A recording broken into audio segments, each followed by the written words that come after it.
Hello, this is our day 6 of the Northern Colorado IMRG Ozarks road trip.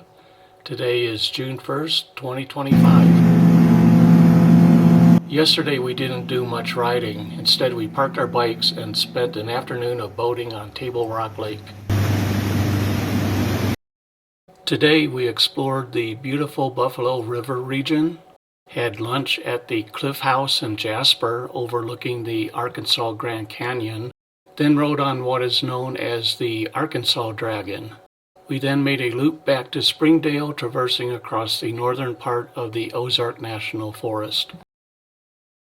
We left our home base in Springdale, located on the White River, downstream from the Beaver Lake Dam, on the day's 215-mile journey.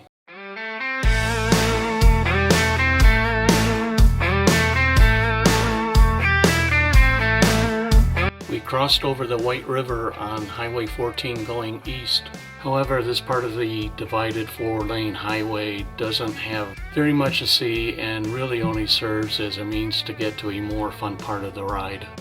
Once we passed Huntsville, the road became more rural.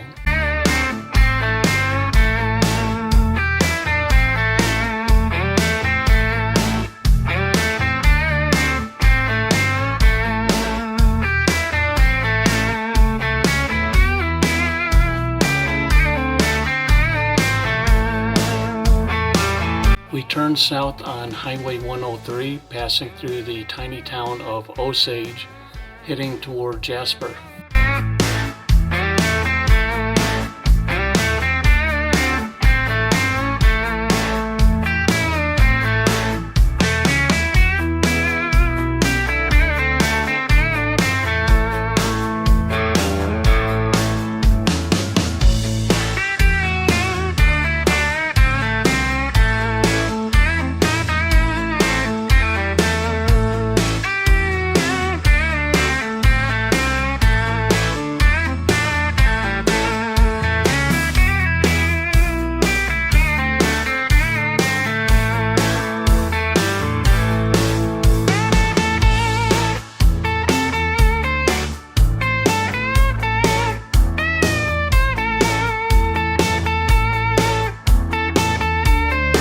In Ponca on Highway 43, we stopped at the Buffalo Outdoor Center to rest for a while. During World War I, the demand for zinc skyrocketed, and Panka became a bustling center with hotels, general stores, and hundreds of miners. After the war, the mines were abandoned, and Panka went back to a quiet, isolated farming community.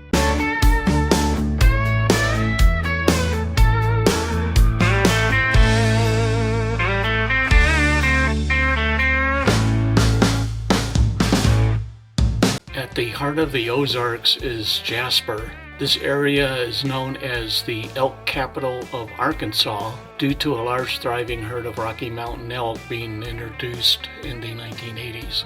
The Cliff House Inn just outside of Jasper, where we stopped for lunch, is legendary in this part of Arkansas. The back deck of the restaurant is literally perched on the edge of a bluff overlooking the Arkansas Grand Canyon. The massive view of the valley is beautiful and makes you forget all the cluttered noise and complications of the world.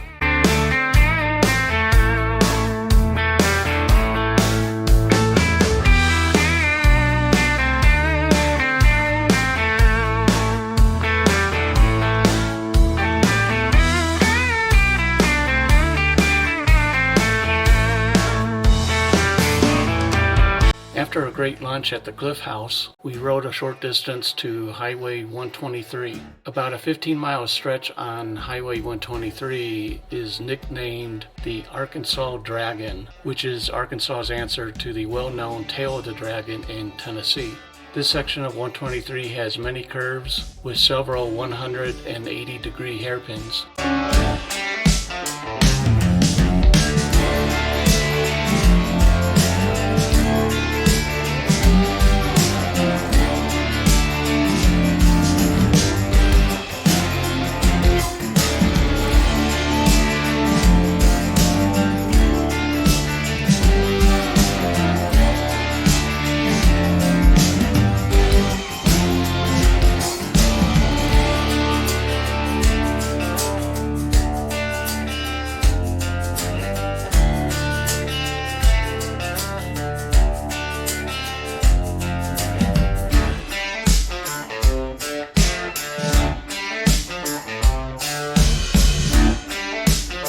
After having some riding fun on the Dragon, we pointed our bikes in a westerly direction on Highway 16 to begin our journey home. We passed through a number of small communities like Deer, Nail, Pedigrew on this very windy and curvy road.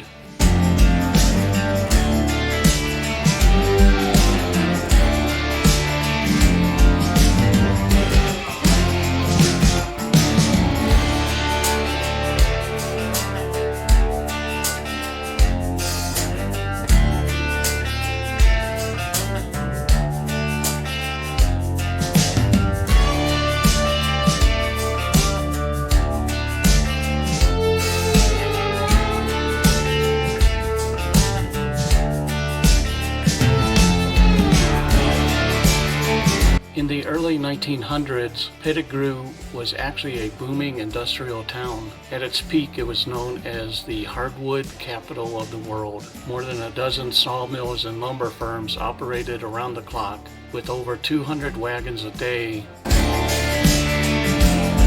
While taking a break, we made friends with a neighborhood dog and had a pleasant chat with one of the local kids. For the last leg of the day's ride, we turned north on Highway 23 back toward Huntsville, transitioning from deep national forest to more of a open big sky view.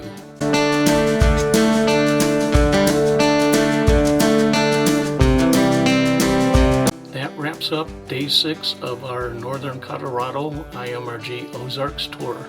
We rode some of the best asphalt in the country today. We left our home in Springdale to find the soul of the Buffalo River region. After a stop in Ponca, we hit the legendary Cliff House Inn. There's something about having lunch overlooking the Arkansas Grand Canyon that just makes the rest of the world's problems disappear. Another highlight of the day was the Arkansas Dragon, with its hairpin turns providing an adrenaline rush. We finished the loop through the deep timber of the Ozark National Forest, stopping in the old timber capital of Pedigrew to soak in a little local hospitality before riding on to Springdale. Today was a perfect example of why we ride.